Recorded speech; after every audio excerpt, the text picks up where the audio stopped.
Just gonna... Good. So welcome everybody to number 3 of WHQS Unpacked. You know there's going to be some PowerPoint slides. It just enables us to show you the wording, show you the thing points and stuff like that. We've got, it's not just myself today. I've got Akshita and she will introduce herself. Some of you might know her already. Hi, my name is Akshita. Thanks for joining in today's session. I will be focusing on affordable warmth and it's going to be really exciting today. And we have got Bethan Proctor who's come in and out. Yeah. Bethan Proctor's from Community Housing Cymru. She's not going to be delivering, but we asked her to be a sort of panelist and give her views as we go along. You'll probably see her pop in, and I think she's probably just getting a Zoom to work. But Bethan from CHC has led a lot on the WHQS, and therefore will give her perspective as well, and to challenge us in this conversation. So no further ado, I'm going to load up the old PowerPoint, because that's what we like. So it'll take a second just to load. And we've got to get it on the right mode and all these sort of things.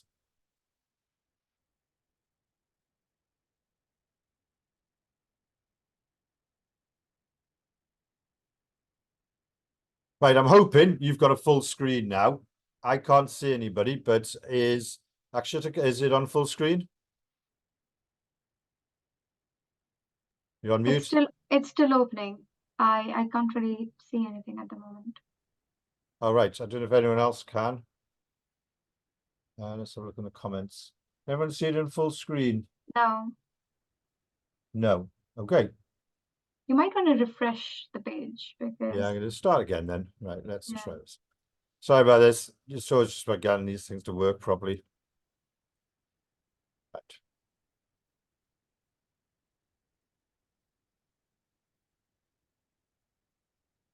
Yeah. Now we can see it.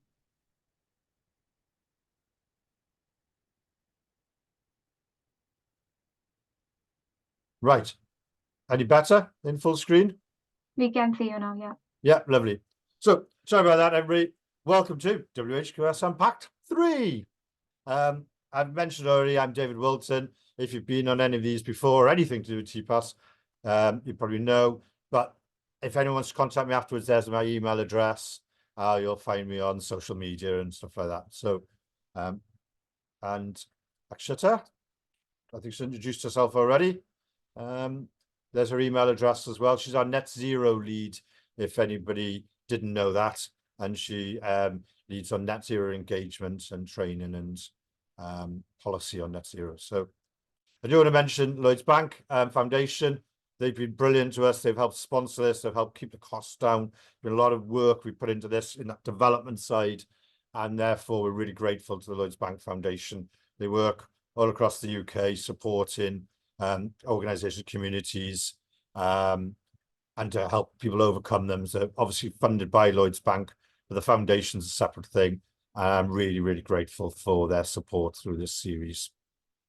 So we're here for WHQS, a great challenge. It is quite a challenge, and therefore we want to unpack it all. And today we are on session 3. Decarbonisation, affordable warmth, gardens, sustainable communities, and in the green section today, I think is probably what we called it internally when we were developing it. And I think probably the toughest and most demanding section of WHQS. So I think you're in for some challenge and debate today, and wonderful opportunities and scary as well at the same time. So let's just quick reminder as well. We've got some deadlines. We've mentioned these before. We can't just, some of this is over 10 years. We can't just sit and do this. Something's needs to be done by next year. A whole stock condition, have a plan, costings, engaging tenants. There are requirements in WHQS that needs to be done. Pathways, we're going to talk about that in a minute in 2027, and EPC by 30. So there's a number of things. We can't just sit around to do that. We've mentioned already what needs to be done by next year, if you haven't been at previous sessions, but there are quite a bit of work to be done by next March. In fact, there's 5 big things that need to be there. They are not small things. So in terms of that, assessing the stock, working out the costs, engagement tenants, coming up with a plan, updating all your business plans. They're not big, not small things, and they're going to take a lot of work. And when we started this, we said it was 347 days away, or 248 working days. That sounds ages away, but already in this series, we're now already down to 319 days, or if you take out the weekends and bank holidays, we're 223 days away from that deadline. So I think there is something there. Maybe at the end of this session, do we know where people are? Because those times are ticking away fast. So the first session, we talked about the bigger, the issues, the challenges, where tenant need to fit into this supply chain. And I'd say quite a number of those high-level strategic objectives we needed that come out of WHQS. The second one was the technical session, as we called it internally. It was all about those fundamentals: noise, damp, fit for human habitation, fire, all the things that make the fundamentals of a home. 29 subjects, all covered under HHSRS. And if you remember, Pobble helped us out with that, and we're very grateful for that technical input he gave. And we also covered kitchens because it just fitted in that chapter of WHQS. Today, as I said already, it's about affordable warmth. You can call it affordable warmth, you can call it decarb, you can call it retrofit. It's about changing the heating systems, the insulation, making houses warmer and cheaper to run. That's the aim of it. We're also going to fit, because it's the green section, we're going to fit in gardens because it covers under there, water butts, communal outdoor space. We just thought it would fit into this section today. I hope you're still also with me. For those who have been to sessions before or want to share it with colleagues, we have made what's called a Padlet. It's just single URL, and on there you can scroll down on each column and you'll see recording of the session, you'll see the slides, you'll see material I've mentioned, or different documents. And then as soon as this one's finished, it takes about an hour for Zoom to finish its to process the recording. By this afternoon, I'll put the recording on, I'll put the slides on of session 3. And I hope that's a single resource then. There's no registrations, there's no passwords, anything. You can just get to the material, anything you want to go back over, or message me, and I can add things to this effectively page of material. I do want to mention today, 2 old friends from last time are making an appearance again. HHSRS and Secure by Design. They were mentioned in a lot more detail in the technical session when we talk about damp and mold and things like that.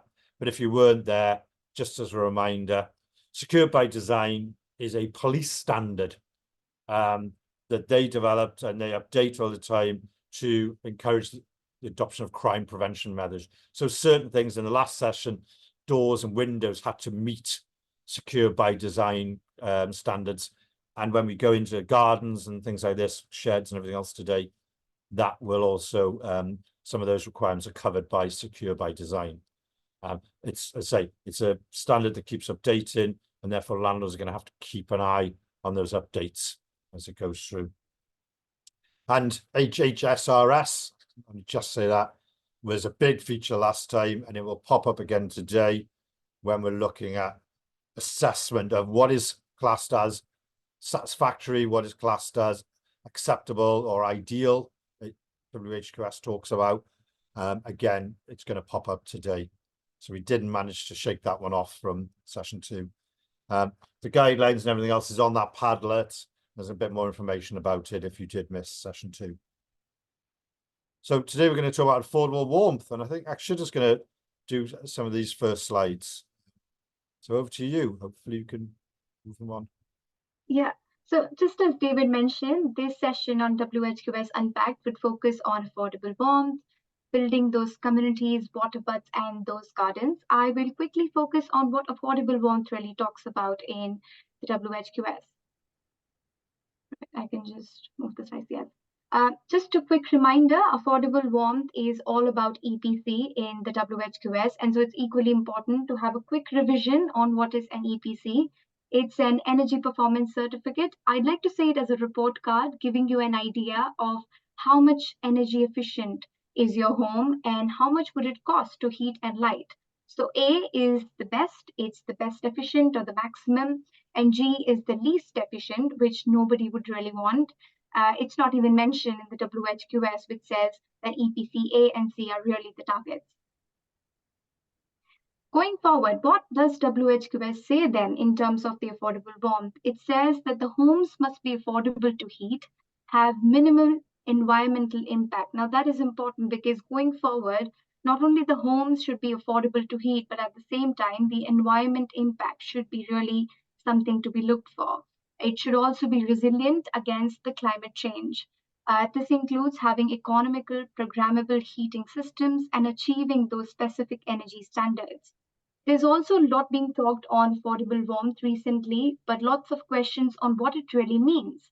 So we took this definition mentioned in the WHQS, which says that a reasonable economic to run heating system would be the one that is programmable, meaning that tenants and you can control the temperature and the timing, and the size of that heating system should be as per the home and as per the home it serves, which means that if a home is not suited for a heat pump, there should be some other technology which should be looked into, and the heating technology should be in control on the temperature and the timing for the tenants. Going forward, the first point in the affordable warmth section says the heating systems and energy efficiency.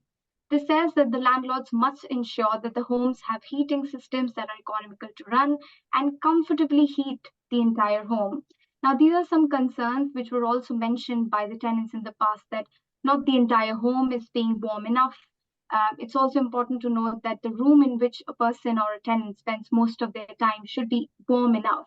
And so this focuses on giving that comfortable warmth, that entire home is heat and warm enough. Focusing on the how factor in achieving this, it tells you that install programmable heating systems that are sized well for the home it serves, as mentioned before. Estimating the energy consumption for space heating, water heating, the light, using the latest SAP versions or the standard assessment procedure. The next one is on the environmental standards, because just as we achieve the affordable warmth, it's equally important as per the WHQS to achieve those environmental standards. And so it focuses on achieving the minimum rating of EPC-A, which is SAP 92, unless a property is extremely impractical, physically, or cost prohibitive. In the interim of achieving that EPC-A, the landlords also need to ensure that the homes must meet a minimum of EPC-C or SAP 75 by March 2030. There's also a focus on carbon emissions, which says that the carbon emissions should be a minimum EIR 92, which is the environment impact rating. And this is in sync with the target energy pathway plan, which the landlords would be creating in achieving that EPC.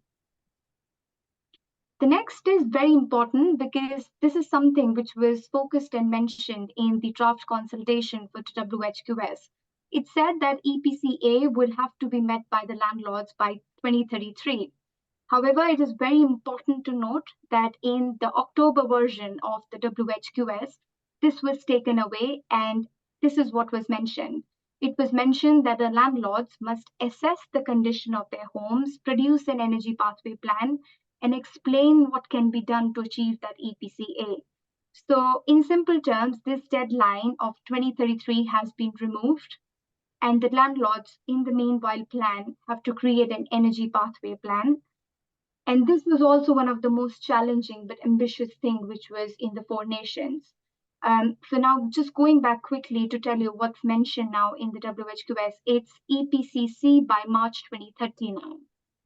And the EPC-A 2033 was only mentioned in the draft consultation.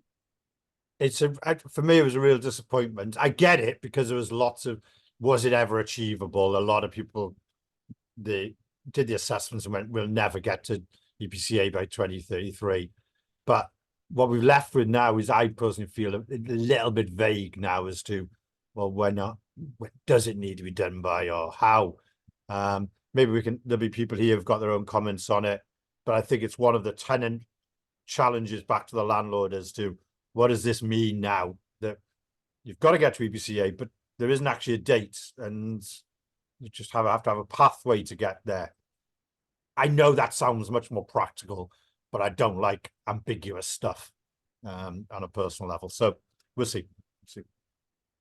Sorry. So just showing the EPC diagram again to focus that this section on the WHQS talks a lot on EPC, and just a quick reminder that we'll be talking about this throughout the slides.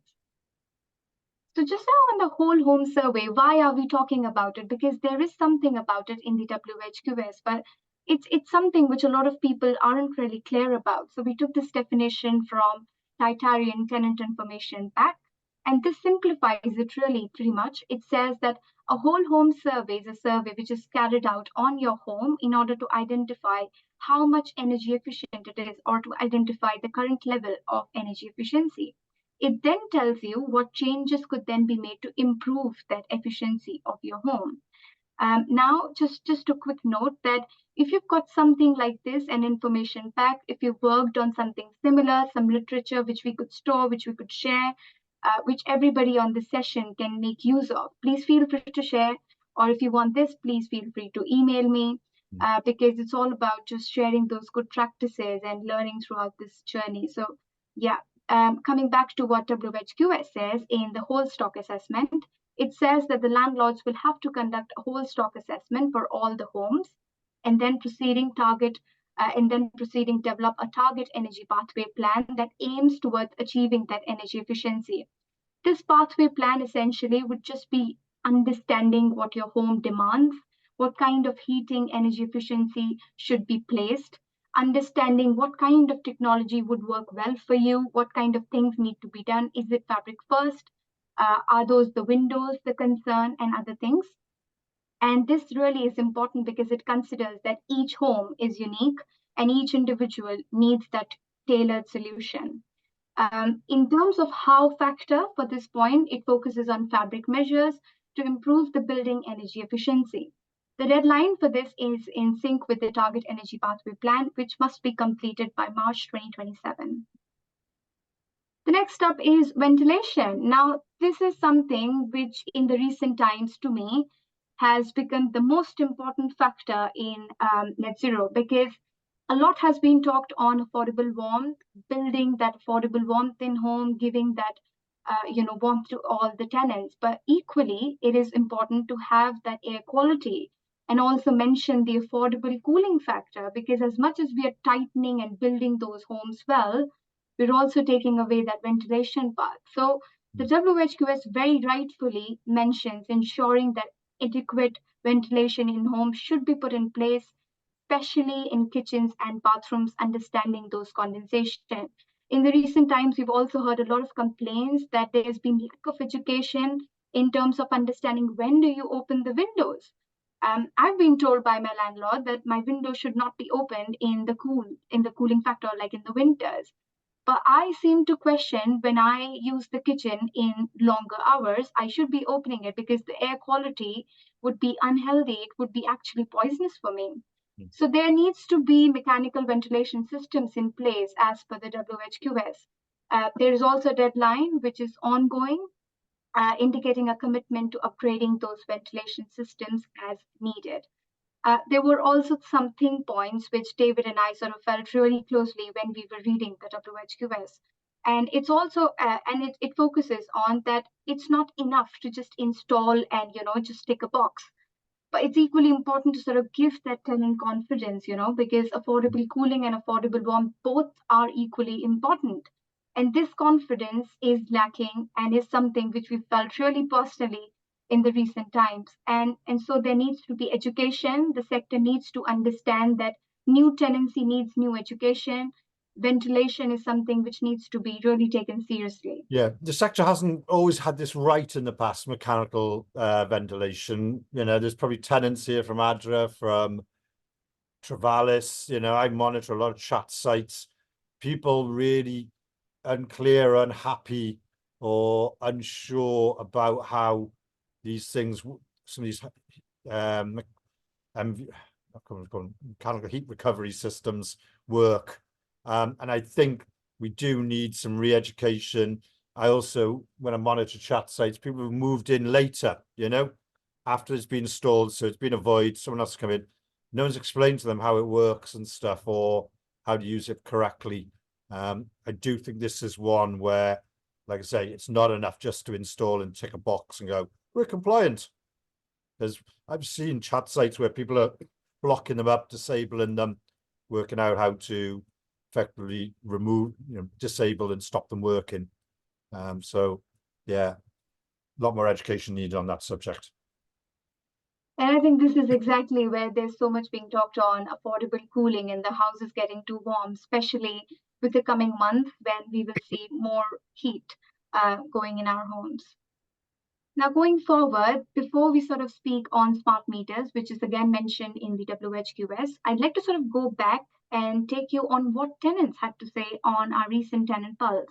We asked them about smart meters, what they really think about, and it was very interesting to note that 61% of the tenants or the respondents already had one smart meter installed.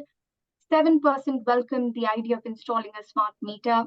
Another 2% were interested, but they wanted more information first regarding the privacy information, the bills, etc. 7% recognized those benefits but had concerns they felt need addressing, and 19% were not keen at all. So there were also some comments regarding installation challenges, technical and operational issues, connectivity issues.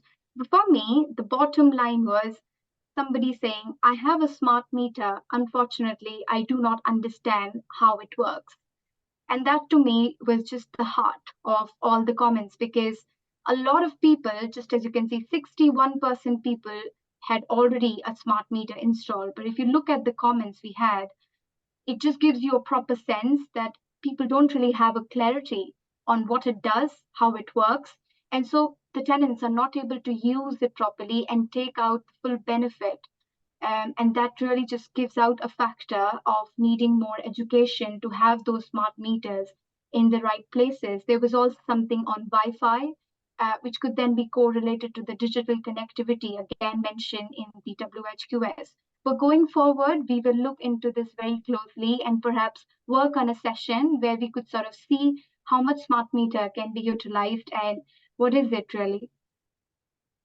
Going back to what WHQS states, it says that the arrangements should be made for the installation of smart meters at each home, and especially at the change of tenancy to promote better energy usage and the management. Now, this is exactly what a smart meter does, to be honest. And this is starting from April 2024, which means it has already started. On the last, you can see an IHD. Now that is purposeful because I just like to make this point that this is not a smart meter. This is just a screen which gives you the rating, the readings from the meter, which might be installed somewhere in your cupboard or downstairs. It's also important to note that smart meters are your choice, and the tenants can arrange for a smart meter to be installed at no charge with their energy supplier. The next up is water efficiency.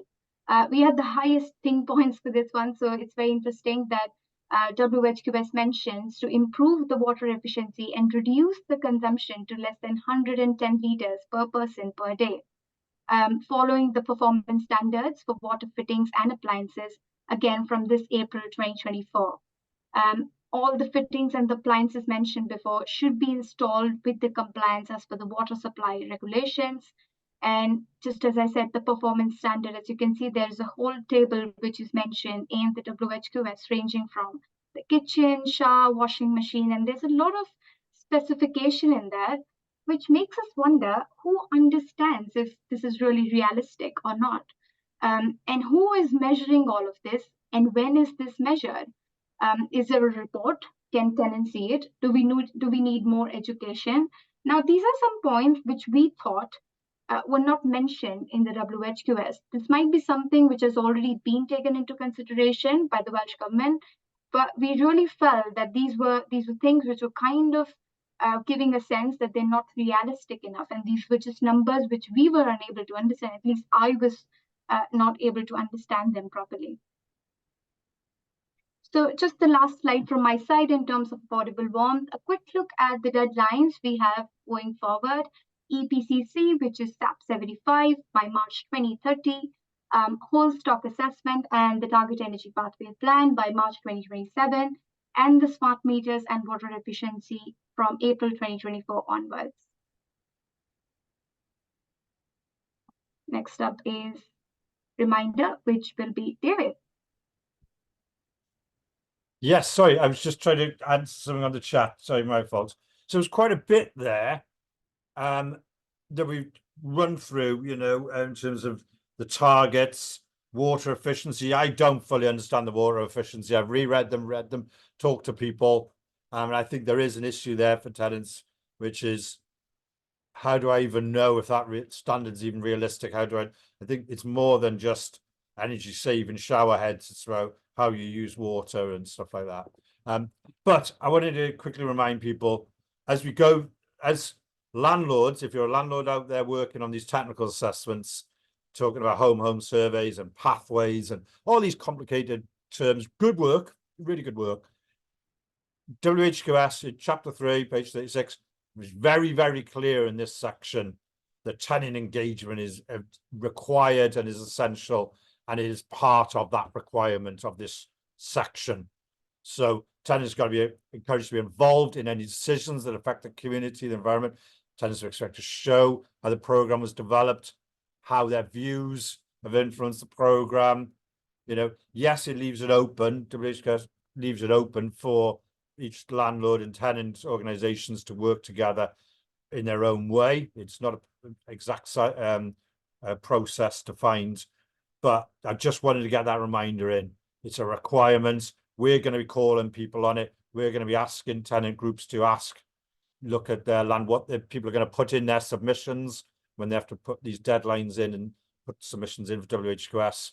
We're going to be talking to Welsh Government about what landlords have claimed have happened, what engagements happened, and we're here to support that work as well. So if you're not sure how you're going to do that, if you're a landlord there or a tenant group, do get us involved. So I think it's really important. These are too big. Some of you heard me talk too many times about the toilet. You know, you change a toilet, everyone knows how to use a toilet.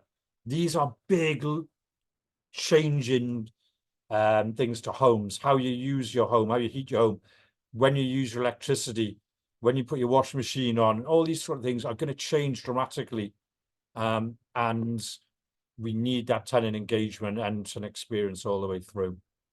So sorry, I'm over emphasizing it, but it's really important. It's not going to work. This is too big.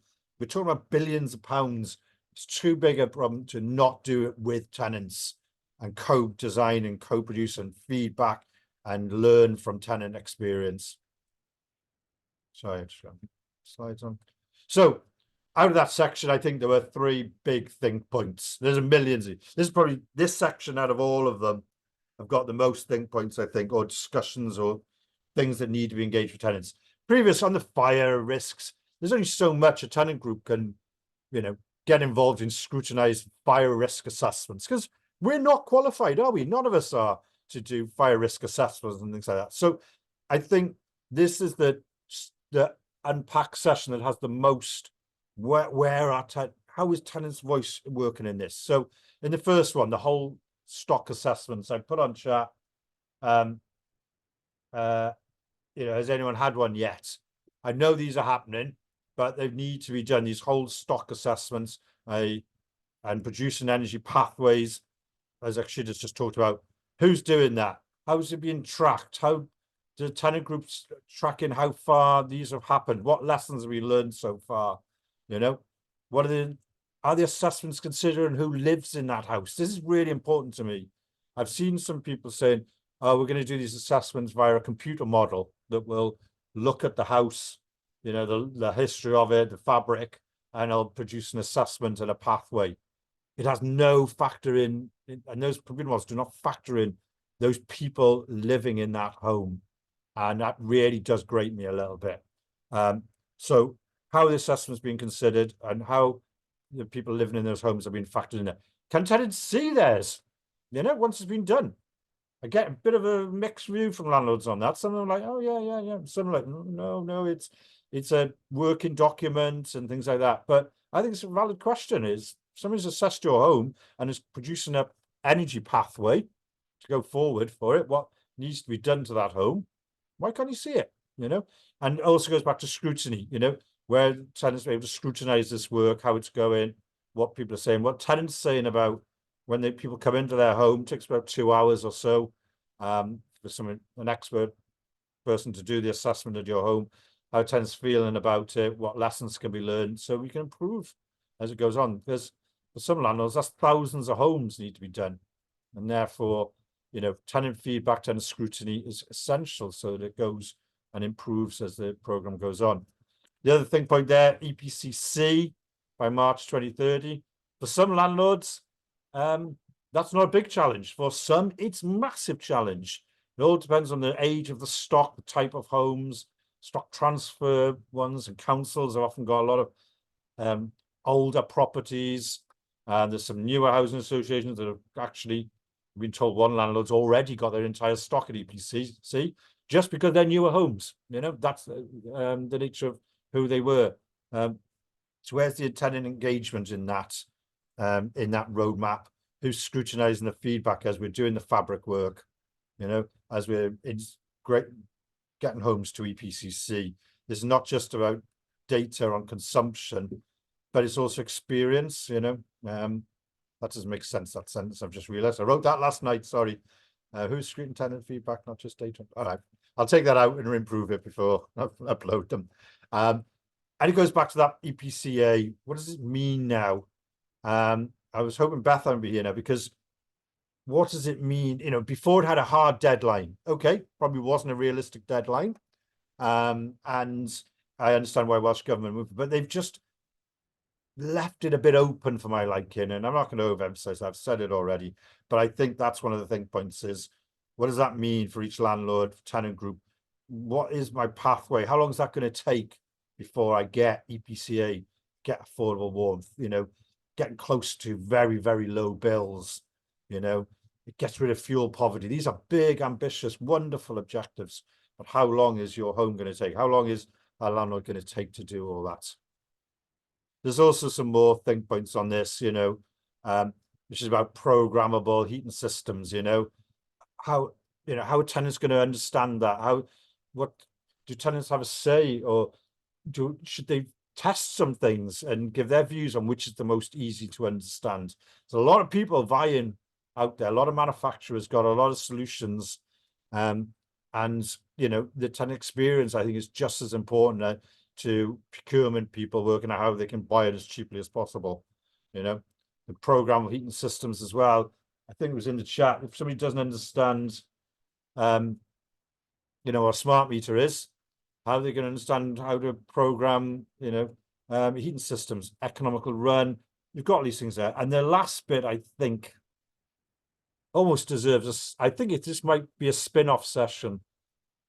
WHQS talks a lot about where it's not physically, unless it's physically impractical or cost prohibitive, you don't have to do the work. I say, if somebody decides it's physically impractical, so some things, if you were in a social housing in a flat in a castle, you can't just suddenly clad it or something like that. Not that I think any of you are in got a flat in Caerphilly Castle or something, but there are certain things you just couldn't physically do to retrofit that property. So that might be physically impractical or cost prohibitive. Where's that leave those tenants? What does that mean? I think that's a whole subject in its own right. So I'm not going to dwell on it now. If anyone's interested, or thinks like me that there should be a session on this where we get different people talking about what's going to happen to these properties, people talking about selling off properties, and moving people to ones that are efficient and things like that. I think it's a subject in its own right.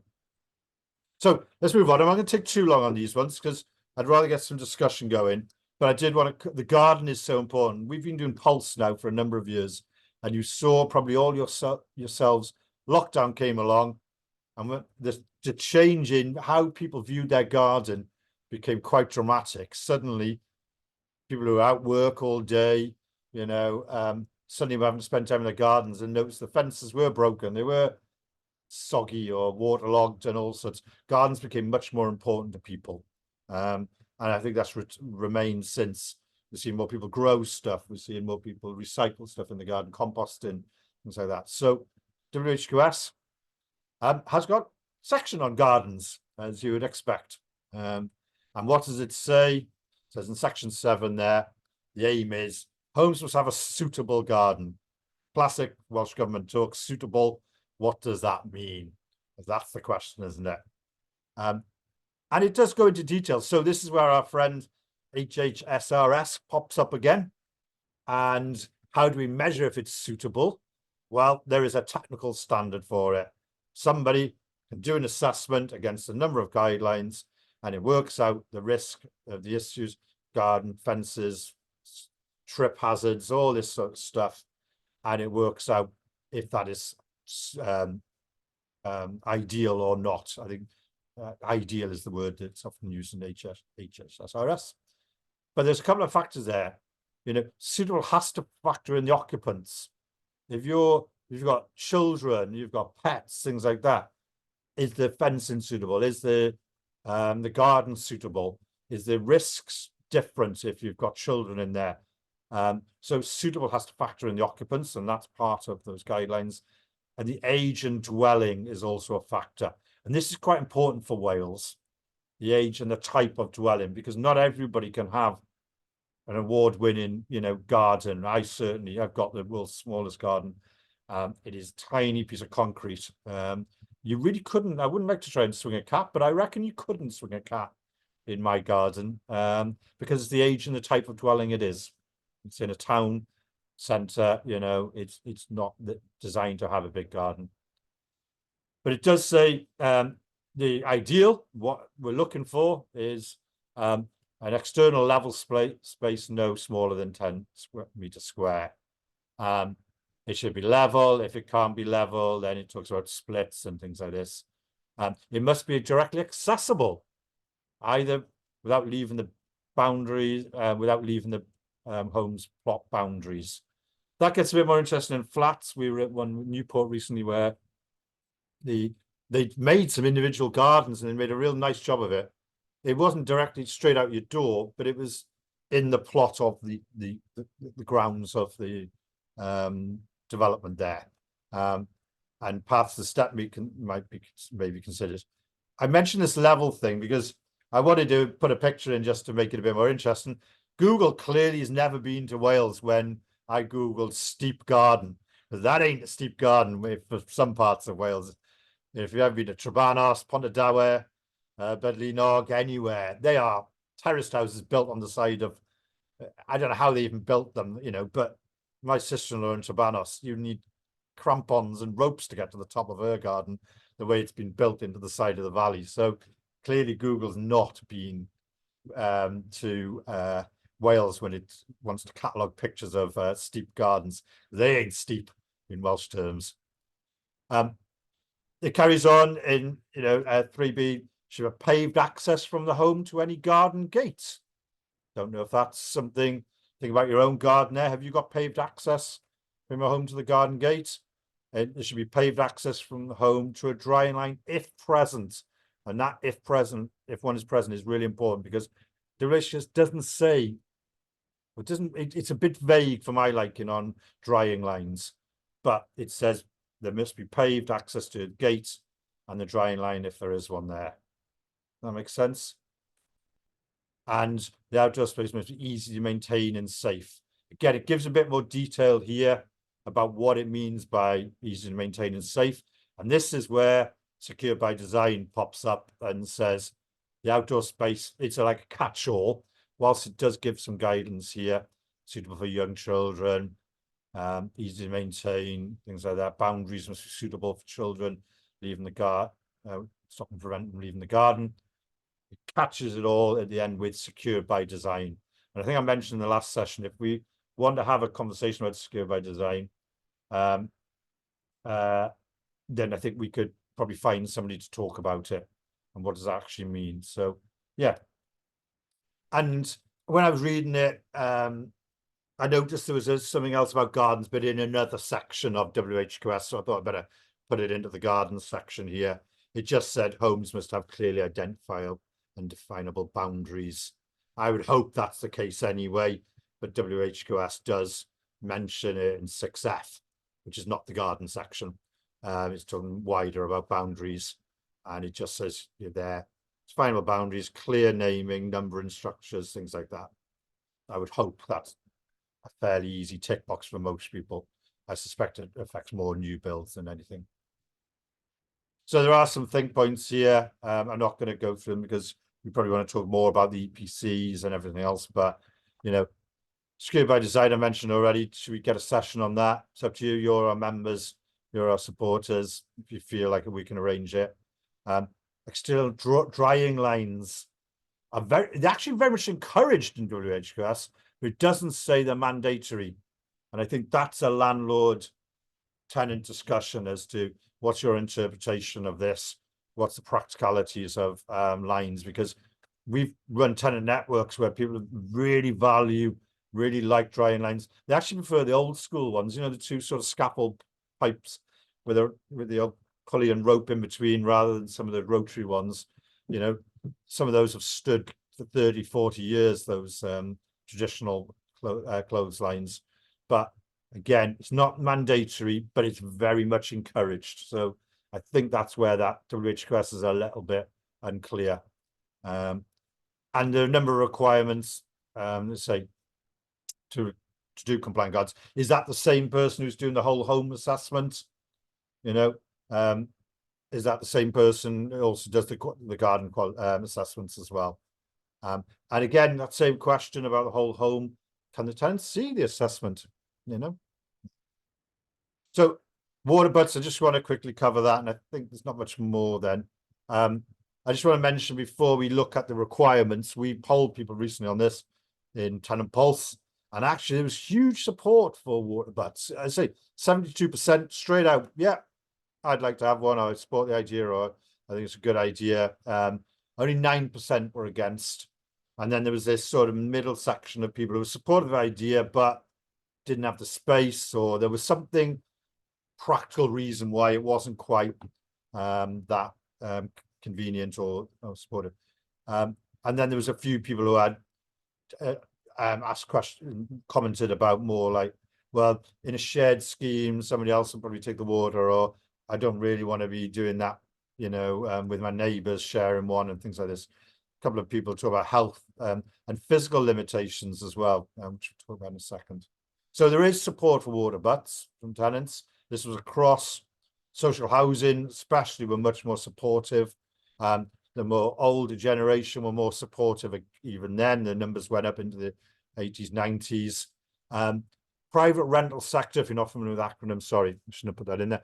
PRS, private renters, were less interested at first glance, but when we looked at actually the comments and probed them on it a bit more, it was because often they were living in properties that just didn't have the space or just wasn't relevant to them. Same with under 30s. Again, you might see under 30s more in houses, multiple occupancy, flats, you know, smaller properties, things like that. And again, it wasn't that they weren't interested. It just that there was a bit more, I'm interested, but I don't have the space type thing. And again, shared garden issues, costs. Oh, I'm not interested, I don't grow anything, things like that. But generally, as I say, there was a lot of support. I also think if you're going to be doing water butts, because the reason why I mention it now is because it's one of the first things that need to be come into compliance with WHQS. I think there's still some tenants who just don't understand what they are. There's certainly in the comments here, this first person, I think, really believes that the water butt collects water and it goes into their showers and washing up and things like that. Again, the second comment, I don't think the person understands what the water butt is, because it's talking about, you know, costing them more money, or, you know, can't afford any more water and things like that for flushing it, which is not what a water butt is probably designed to do, certainly in the UK. And again, people are talking about bills and is it going to affect my bills and stuff. Actually, you could argue you could reduce your bills, or if you just don't use it, it has no impact on your bills. So there is some misinformation there, and I think we probably need to do more as a sector. So what does it say? That's what you really want to know. Water butts must be installed when appropriate. Again, that when appropriate. That it talks positively about them. It's suitable for nearly all gardens, ready supply of water for gardening purposes, provide savings. And so it says, when undertaking any external works in gardens or a change of tenancy, it should be installed where appropriate. And I think that what does external work mean in gardens is one of the questions, and when appropriate is the other part. I also wanted to mention there was an April update compared. So those who've read the first one in October, there was a new bit inserted in April. And basically it says is must provide a visible warning label on the side of the water butt to advise on how to operate, maintain, minimize any risks, particularly legionnaires, things like that. And it got us thinking, and I'd be interested in comments on this if anybody. So the landlord needs to put a sticker on there. Most of the butts we've seen, especially if you're procuring them at volume, don't come with those stickers. And what does that mean? Those who work with bilingual policies, where you're going to get your bilingual stickers. And it did make me wonder, is there an opportunity for Wales to come together? We thought about this as TPAS doing this, is to make some template stickers with QR codes on there that do more than just put a health warning on there. That do more. They could scan the code on it or something like that, see multiple languages in there, as in more than just English, Welsh, other languages. You're also positive how to use it to get the best out of it. I've got somebody I know who lives probably 200 yards away from the TPAS office, tiny little terraced house in Pontcanna. He's the king of water butts. He's got 3 in the back, 2 in the front that barely fit in the front of his garden. And he's got a whole water irrigation systems going on for plants. He's bilingual, he's articulate. I'd love to get him on camera and make some videos to bring to life these stickers. But if you think it's a terrible idea, please say, or you're going to do your own thing, please say. But there is a requirement now to make these stickers. And I wondered whether we make a template as TPAS to make some more interactive material. But say, let me know. So the requirement why we mentioned water butts today was because it says where appropriate from April 24. So already now, where appropriate, they should be installed. But there are some think points there. The height of the water butt came across quite a bit in, we've got something called TPAG now, it's a tenant advisory group, and they provide some comments about the height. So if you look at that picture there, this Google image I ripped off last night, somebody bending down there, right down the bottom to open and fill a water can. Some tenants aren't going to be able to do that. They're not going to be able to. The height of it, they'd need it mounted much higher in order to do it at a more high level, or if you're in a wheelchair, if you've got certain accessibility needs, we're going to need to think about that. Because it was in one of the comments, and the tenant basically said that would make the difference between using it or not, was the height. Therefore, if you're going to do these works, you need to consider the person who's living there. So again, the education about how to use them, the timings. What is external works? So it says already now from April, that's passed, wherever any external works in the garden. Does that mean gardens? Does that mean fencing? Or external works, you could argue, is guttering. If someone's fixing a bit of guttering, should they have also put a water butt in at the same time? Change of tenancy is a bit more obvious, and it should be put in as well. But I think that external works is and where appropriate. What does that mean? They're the 2 keywords, 4 and 5 there, that I feel tenants and landlords should be working together on. I will just do the last one. It's quick. Outdoor space. This won't affect many of you, but it's more around certain parts, around sheds and things. So outdoor space objective.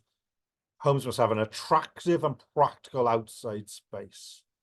Now, what we think attractive and what we think is practical is open to interpretation. So WHQS starts by defining certain things. So 8A, external lockable storage for cycles and equipment must be available.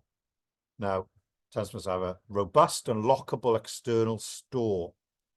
This includes sufficient space. I think this one's going to be open to huge interpretation as to what sufficient space is for garden equipment, bicycles, pushchairs, and mobility aids. Like I'm a 3-person family. We have 3 bikes. Then we've got a lawnmower and things like this. We've got all sorts, that shed needs to be a certain size. So again, provision for individual storage need not be made if there is communal provision. Again, for blocks of flats, things like that. There might be a bike store.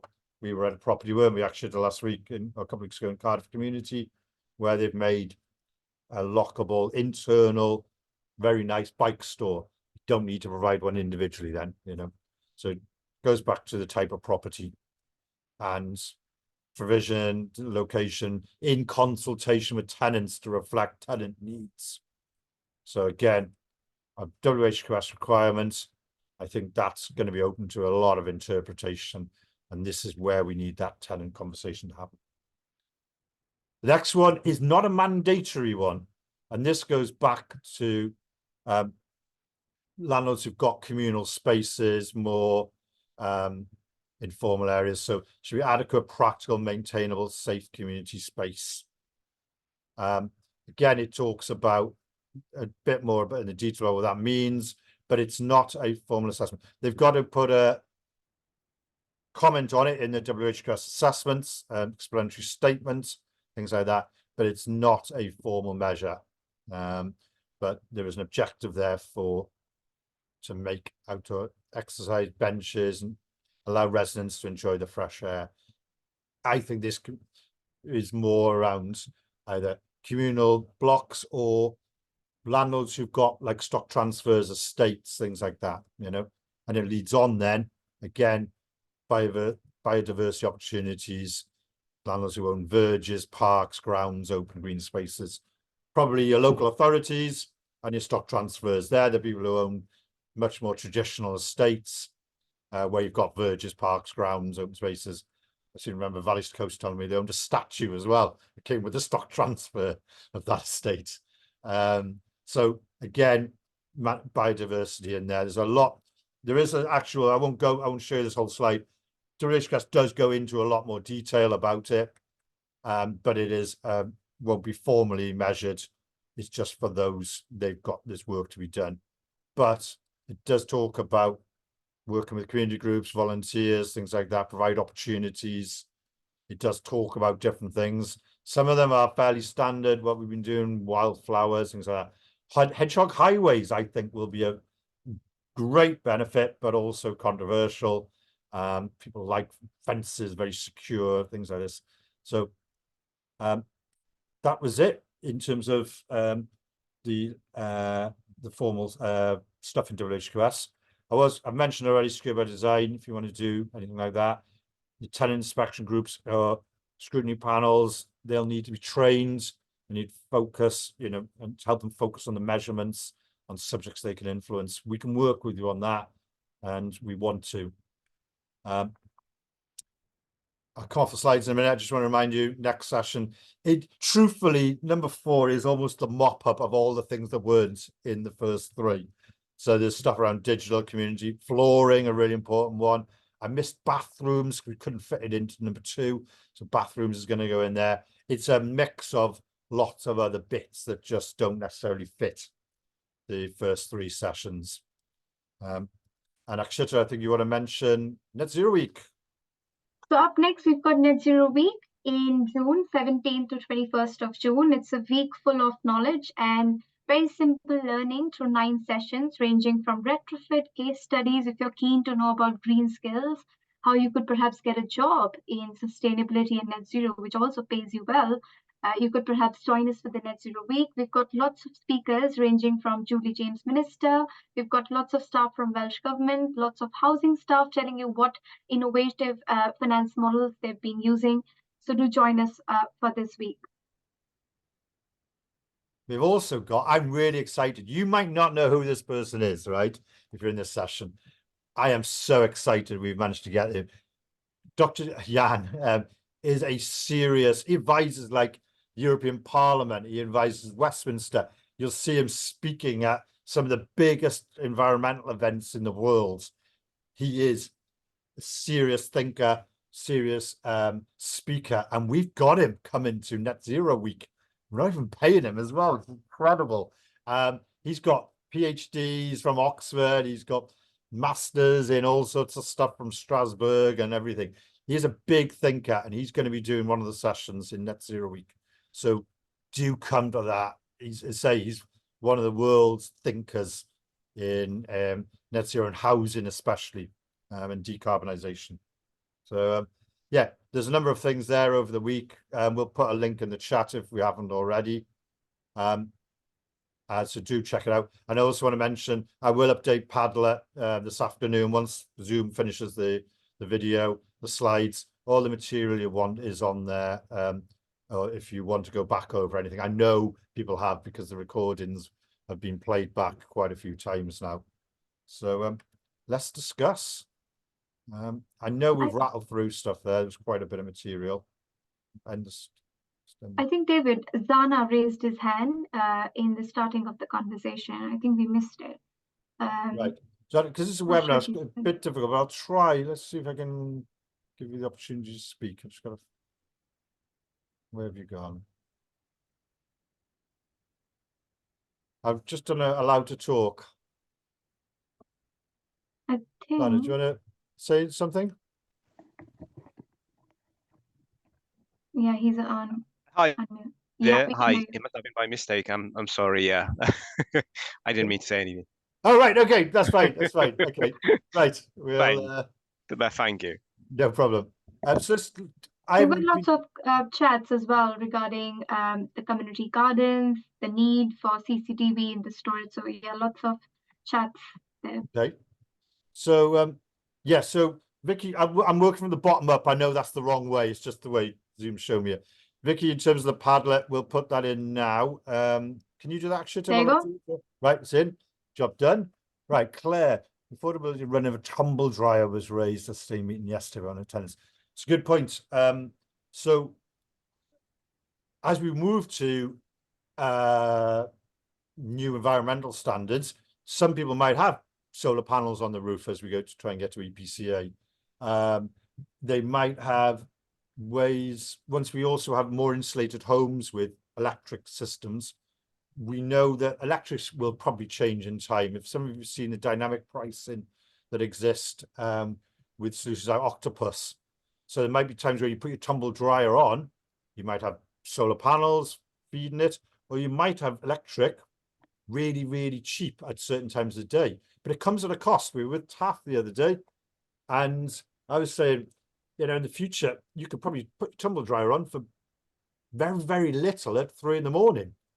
And you can see the Taff basically, yeah, we've got some blocks where that might be a problem. If everyone had the washing machine on, if everyone had the dishwasher or the tumble dryer on at 2 in the morning to get the cheap electricity, there's a knock-on effect then on sound and shared, you know, communal living and stuff. So it is going to be, there will be some opportunities, I think, to, if we get WHQS right, to be able to use a tumble dryer very, very cheaply, you know, practically for nothing if you've got solars shining on that day. But there will be consequences, I think, certainly in communal living. Julian's put a tenant community garden inspector and help many different projects and communities across the world. Yeah, so these standards are going to be really important. I would, you know, as your WHQS goes forward, you know, making sure that they are conforming to these standards, that they are making gardens that are suitable. Secure by design will be important, you know, in terms of are they compliant to the gardens, things like that. But the community gardens, things like that, I think, yeah, do go back over these slides if we can help in any way. If we can come on a visit. We were at Vale Glamorgan recently, and we were there to see a retrofit, and after us were the tenant inspection group. And so we just went, sorry, we're going to wait around. We want to go around with them, you know, and see how they see the retrofit and as tenant inspectors. So, yeah, I think there's a lot to be learned from that. And who's responsible for any thefts? Oh, sorry. Have I missed something? I suspect if you're talking about the sheds are still your tenant responsibility as they are, but they must be lockable and they must conform to a certain standard in the first place. Sorry, Laura, did you? I'll see if I can get your hand up on this. 2 seconds. I'm not used to doing this very often. Laura, did you want to say something?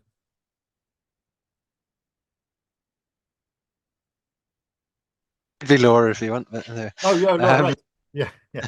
Hiya, Laura. How you doing? Hi.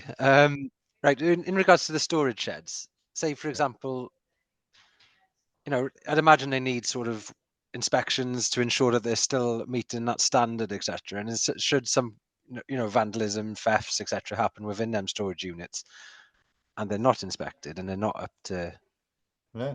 secure by design after a year, 2 years, however long they've been there, does that liability then fall on the landlord? Well, the tenants, yeah. It's a good question. WHQS does not answer that. In fact, I think one of the things is not so much missing, but I don't WHQS looks forward enough as to what happens when things run out, so last week we talked about in certain circumstances, there might be a landlord has to provide a tumble dryer, just on certain circumstances. And I think Paul said, I would gift it, there you are, for £1 because it's your problem then. But once that tumble dryer runs out, what happens then? They don't have a tumble dryer, and they're meant. So I think it goes back. It's the same situation with the sheds. I think that's a interpretation thing. I can go back to Welsh Government on this, but I think they have not really talked about the future, unless anyone else has got any comments on this. But I would It's kind of the encourage same them sort to. of question with the CCTVs. Is Yeah. CCTV required to monitor? And not about individuals, sort of. No. More about the communal sort of bike sheds, for example, and things Yeah. like that. I mean, should they be protected by CCTV as part of secure by design, or is it just purely the lock and the structure is sort of secure by design? Yeah, no, I that's a secure by design. That's why I think we need to have a conversation about maybe get somebody from secure by design to talk in more detail about those subjects, because WHQS doesn't, it just says see over there, No, it's a good point. And I think there's a couple of people have said in previous sessions, maybe a secure by design is something might be worth having a separate a spin-off session about. Yeah. Okay, thanks. Right, we'll just go back to the. We've got Trudy next, Trudy Edwards. Okay, do you want to do that? Oh, let's talk. Yeah.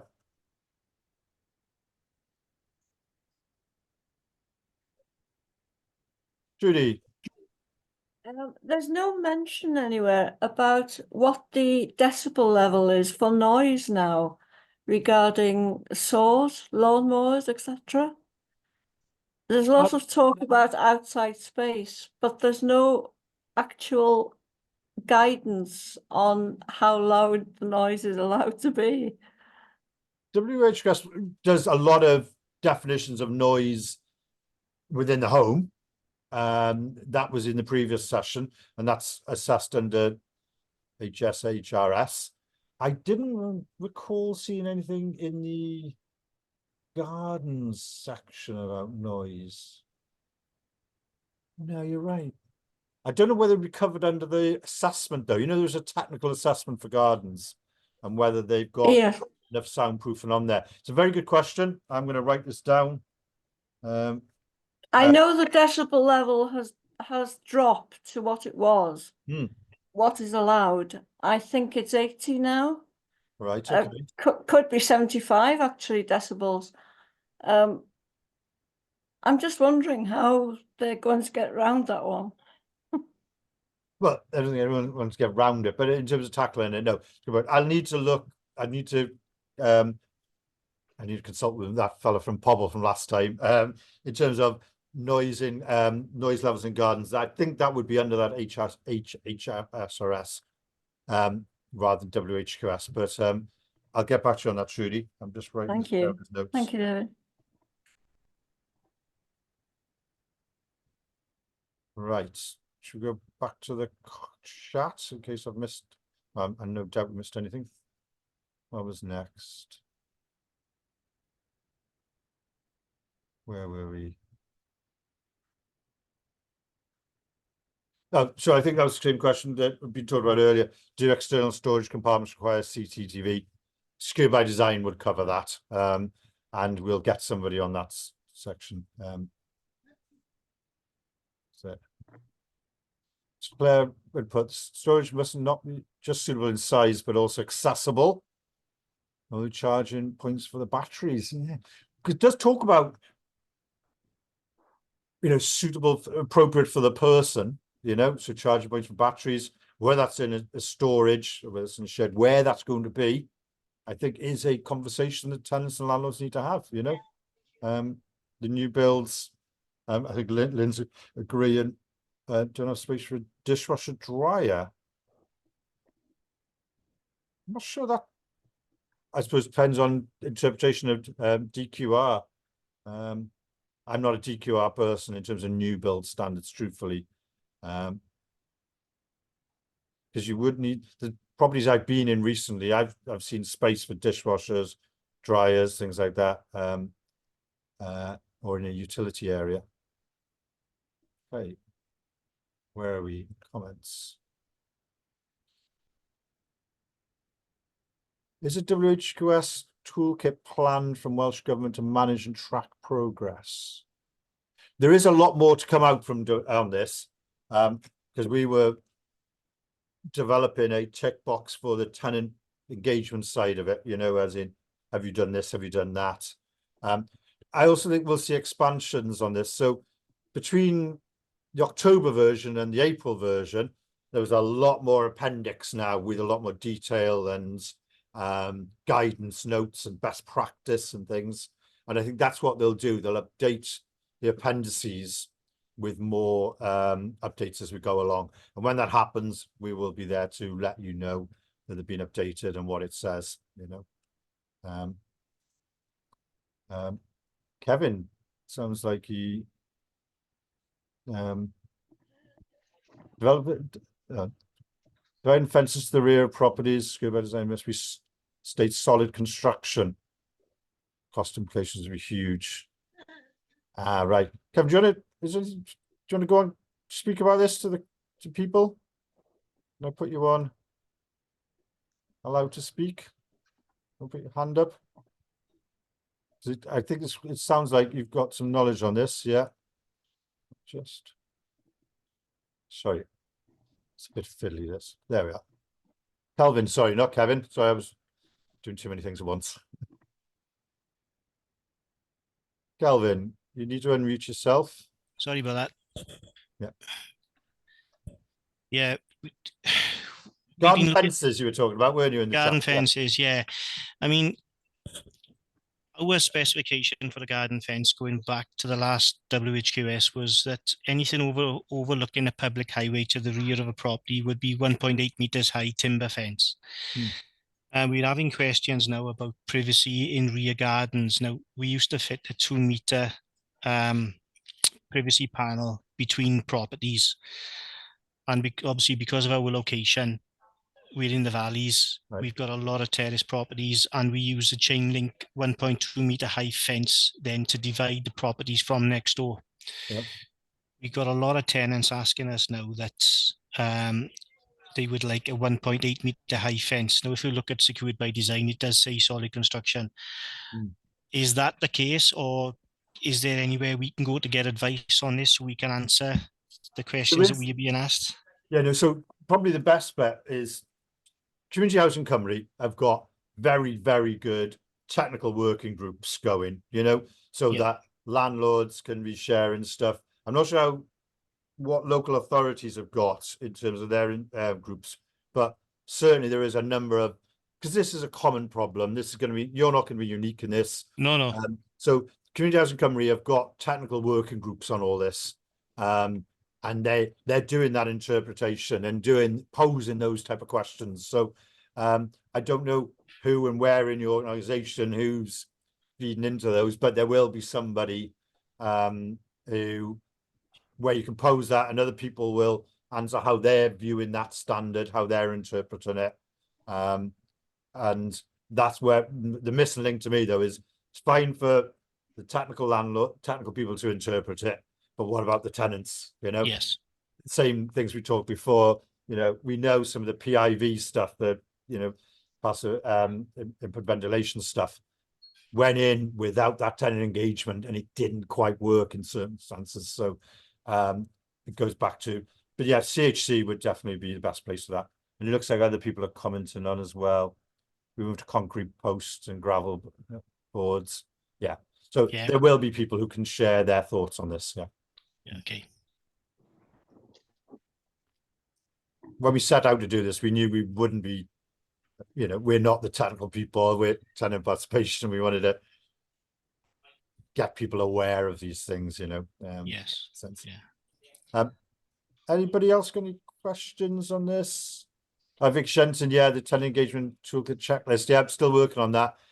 Every time I find new things and I keep revising it. It's one of those things where every time I think I've finished, to start again on it in terms of my thinking on this.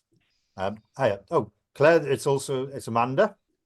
Be well worth a session with tenants experience like what we're entitled to. Isn't covered. Clear language. Yes. Now, entitled to, I'm not 100% sure if that's the right word, but in terms of what's going to change, WHQS in a clear language. I think there's a couple of landlords I've been told who want us to do some work for them. They're coming together to make not a plain language or a plain English as in, you know, the ones done for learning disability, but make a simple explanation of WHQS and what it means and what will happen by when and things like that. It's something we're not 100% sure how we're going to tackle it yet, but yeah, we might be developing something like that. And if we do, we'll work with those landlords and then see if there's option to maybe share it further. So yeah, Amanda, we will work on that. Yeah. Good. Actually, there's anything else further up? Missed. Oh yeah, so when installing water butts, would Legionnaire checks be required to be carried out by the local authority? That's not, I've not seen anything in the standards. There might be other technical people who can comment on them. It's installed for you to manage. The Legionnaires is, I think, of course it's a risk, but also it's about how you use the water butt, how you use it appropriately. And if you're using it appropriately, that shouldn't be an issue. It won't be an issue. It's but I understand why people have worries about it. But again, that goes back to the information stickers. I think it's going to need more than information. A sticker stuck on the side. It's going to need, it should be part of our regular tenant communications, you know, how to use your water butt right. So I've got an expert who's bilingual if anyone needs to tap into him. And he's articulate, and I think we could make something as TPAS, some common material between us all, if that's of interest. What about reluctant to install water meters for tenants here in Monmouthshire? That's interesting because you would expect them to want to move to water meters. Yeah, okay. Wash dryers aren't washing lines are mandatory. Dryers will be needed, or people radiators again. Yeah, no, how is that an improvement in housing, Lynn? You're right. So they're not, washing lines are mandatory, but they're highly encouraged in WHQS. So, and there will be some people who can't have a line just to the nature of their property. But yeah, it does cover that it's saying about, you will see people drying on radiators, but that happens anyway, doesn't it? I mean, I've got a lovely scaffold style, very ugly, but very works, you know, works very well. The scaffold with a line on it, that still dries stuff on radiators, and we all do, don't we? I know we're not meant to. Claire just said that she won't have a water meter because the bill would go up. Possibly, it depends on your circumstances. I live in a family home and things like that. I voluntarily asked to go to a meter because you can have a 12-month period at the moment, trial, or maybe 18 months, but it was certainly 12 months where you can test and see if your bills do go back and you can revert back. I saved significant money, but as a family home, I go into it. It depends on your circumstances, of course. But again, Sue Thomas, we just put an article about water risk, showers and water butts. Water risk in terms of showers. Amanda, can I you fancy saying something? I'd be interested to know what you've been doing there. Because again, if it's something that was well received, let's find Sue. Where have you gone? Ah, there's two Sue Thomases here. I gotta. Yeah, this is me. Yeah, I've got you. Right. Yeah, it's to do with the risk for Legionella, basically. So encouraging our tenants to make sure that they run their showers regularly as well, because obviously in communal properties, if you've got communal showers, we do checks on those.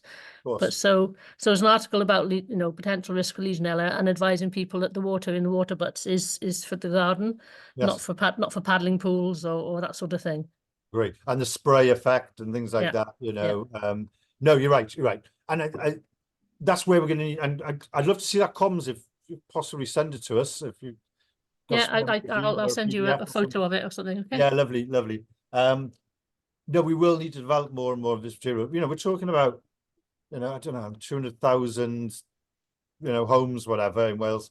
Not all of them are going to be suitable for water butts, but we're going to, there'll be quite a lot of them. And I think we need to make sure we've got some regular comms going out on how to use them. So good to see. Yeah. And anyone else has got anything, let's start collecting that up and sharing it out. Yeah. So yeah, I've realized we are out at the end of the session. We're happy to carry on. This is your session, but I understand people have got to leave now. So I don't know if there's any questions we haven't asked. Oh, people have got to leave here. There's the Titanium or PPAC. Share the information. Share the info pack for tenants best practice example you gave earlier. Oh, right, Claire. I should have done that. Yeah, the Titanium one. We'll put it in the Padlet as well. Laura's raised her hand. 2 seconds. Get to the top again. No, I can't see the hand. Where have you gone? Hello. I've given you permission. I've had a water meter and pay less. Yes, there are some concessions as well. Yeah, no, I think certainly I definitely saved you. Hiya. Hi, sorry, still not Laura. With regards to smart meters in sheltered housing and sort of communal areas where they've got like a communal meter cupboard. So you mentioned something earlier about if it's not physically cost effective to do it, then we don't have to do it.